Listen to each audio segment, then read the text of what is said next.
Hey guys, welcome to the Curiosity Channel. There are few things more comforting than coming home to a nice warm bowl of soup. Bonus points if it's just like Grandma used to make. But from chicken soup to moussaka to char siu bao, everyone has their own idea of exactly what constitutes a comfort food. Although there are some surprising similarities, which makes me wonder, why does comfort food make us happy?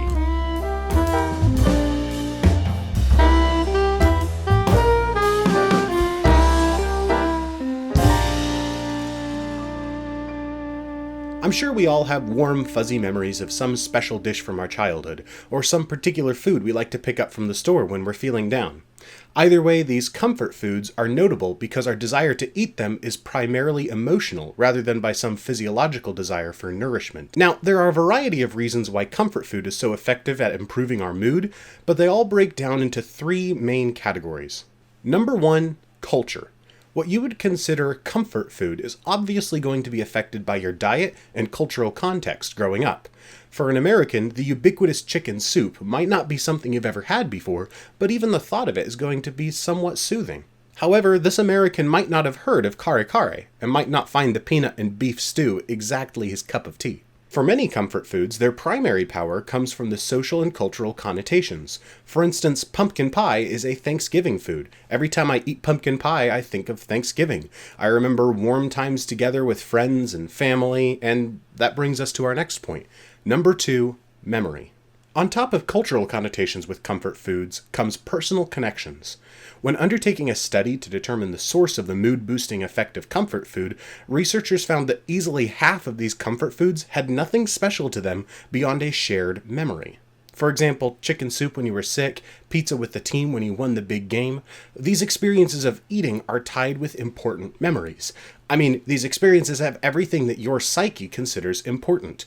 Meeting your physiological needs for health, food, rest, your social needs, feeling like you belong to a group or in a family, and meeting your personal individualization goals, such as winning a big game or something like that.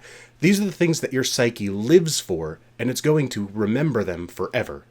It's fairly common knowledge that a major portion of the enjoyment from eating comes from the scent, and there's a vital and important connection between scent and memory.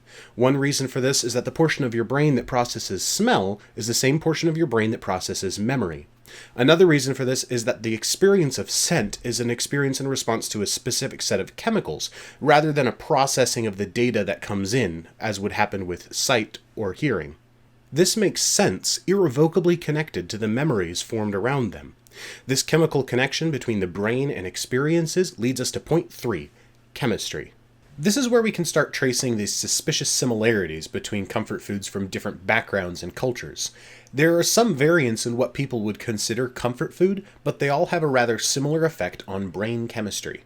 Now, we all know that brain chemistry has your mood by the reins, from the serious medical discussion of depression due to a chemical imbalance, to the colloquial speak of being hangry. We're all familiar with the power that chemistry and hormones will exert over your experience of reality. The primary players on this stage are serotonin, dopamine, and endorphins. Let's break those down real fast. Sugars, starches, and other foods high on the glycemic index encourage the release of serotonin, known to cause a feeling of well-being, the all is well hormone. This is also converted to melatonin at night to help you get a good night's sleep. Dopamine is next. This is the brain's reward chemical, a hormone that gives you a spike of happiness. Many psychoactive drugs manipulate this hormone to give you that high feeling. Again, our target for dopamine will be refined sugars and carbohydrates. These calorie-dense foods are excellent for survival, and our instincts love surviving, so this triggers a release of dopamine to encourage us to seek out these foods again in the future. Endorphins are a powerful group of hormones for stress relief and long-term happiness. Normally produced when partaking in socially beneficial activities such as hugging, kissing, or simply hanging out with friends, endorphins are your body's way of rewarding you for building happy and healthy relationships. Chocolate, animal proteins, and fruits are all foods that will encourage endorphin production upon consumption, giving you a happy feeling of connectedness. Now, as an aside, I by no means recommend building a diet around encouraging hormonal imbalances. For starters, a lot of these foods are carbohydrate heavy, and even from a macronutrient perspective, simply selecting foods based off of their hormonal effects will lead to an imbalanced diet and the negative health effects associated with that. Additionally, recent research has led to concerns that higher glycemic index foods contribute to diabetes, heart disease, and depression. Now, a certain myth is floating around that your cravings are just a subconscious way for your body to communicate its needs and desires.